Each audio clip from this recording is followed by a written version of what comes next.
Imagine a chief minister standing up and telling his citizens, have more children, have at least 3. If you heard that from a leader in Bihar or Uttar Pradesh, you would call it irresponsible. But this is coming from Andhra Pradesh, one of India's most educated, most developed southern states. And the man saying it is N. Chandrababu Naidu, arguably India's most technocratic, data-driven chief minister. So the question today is not whether Naidu has lost his mind.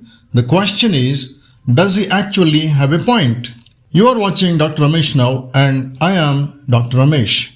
Let us dive deep into the topic. Section 1. What exactly did Naidu do? Naidu has not just made a speech. His government has drafted a formal population management policy 2026, the first pro-natalist policy by any Indian state, and put it out for public consultation. Here is what it proposes. 25,000 rupees cash at delivery for a third child, 1,000 rupees per month for the first 5 years, free government school education until age 18, comprehensive family health insurance, IVF support through government clinics, 12 months maternity leave and 2 months paternity leave. Government employees with 3 or more children get a 50,000 rupees wellness fund before retirement. And the political bombshell, Naidu has reversed the old 2-child norm entirely. Previously, having more than 2 children disqualified you from contesting local elections. Now he wants to flip it. Only those with more than 2 children can contest. This is a dramatic reversal. So, why? Section 2. The 3 crises behind this policy. Crisis 1. The fertility collapse. In 1992, AP's total fertility rate, the average children per woman, was 3. Today it is 1.5. Exactly half in 30 years. The replacement level is 2.1. Below that, a population begins its slow decline. AP is dramatically below it. The educated, prosperous South has quietly been shrinking for 2 decades, while UP and Bihar remain above 2.5. Crisis 2. The aging tsunami. When births fall, the population ages fast. Today, 11% of AP is above 60. By 2047, that figure hits 23%. Nearly 1 in 4 people elderly. A shrinking workforce will have to fund an exploding elderly population. Healthcare costs rise.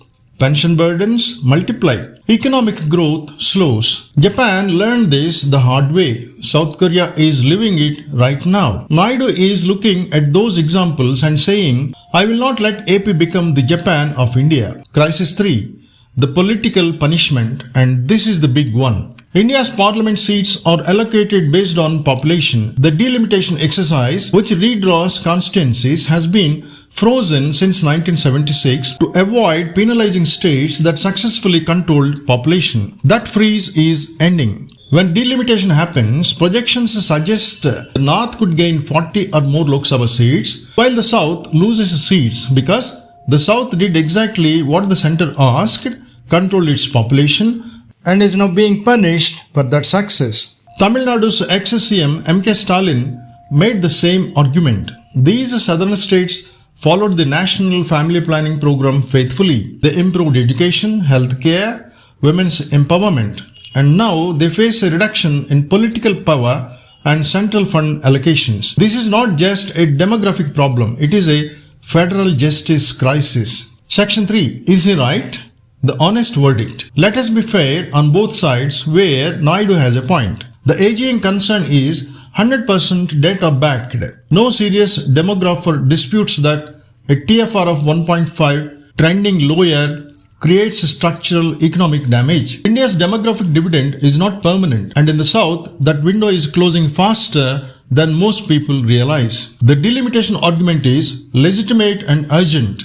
States that govern responsibly should not lose political voice because of it. And crucially, Naidu is using incentives, not coercion. He is not forcing anyone. He is making it financially easier for families who want more children. France, Sweden, Hungary, South Korea all do something similar. Where it gets complicated, first, India's national TFR is still around 2. This is a regional crisis, not a national one. Framing it as an all-India emergency can be misleading. Second, quality over quantity. India's challenge has never been raw numbers, It is productive, healthy, educated citizens. More children without proportionate investment in schools, hospitals, and jobs is a burden, not a dividend. Third, the burden on women. When the state financially incentivizes a third pregnancy, it nudges women back toward a role many of them have consciously chosen to step away from. Reproductive autonomy matters, and any pro-natalist policy must reckon with that honestly. Fourth, the irony the opposition will not let go of. Naidu has one son, his son has one child. Leaders who ask citizens to do what they themselves did not tend to lose credibility fast. And finally, globally, cash incentives have a poor track record. South Korea offers incentives far more generous than Naidu's, and its TFR is not below 1. You cannot bribe your way out of a cultural shift. When women are educated, urban, and economically independent, they make deliberate choices about family size, and no government check changes that calculus fundamentally.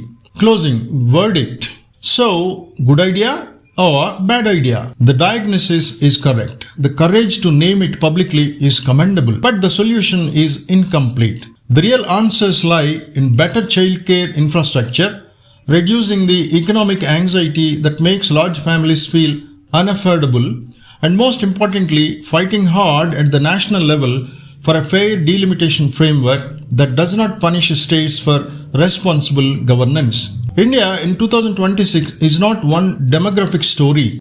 It is two. A north that is too young and underemployed, and a south that is aging and shrinking. These two Indias are moving in opposite directions. Naidu's policy is a starting point and a necessary conversation. But no government has ever legislated its way into the bedroom. History will judge whether the incentives worked.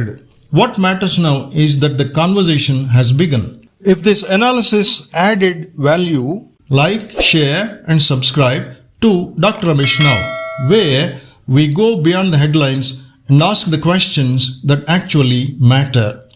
See you in the next one.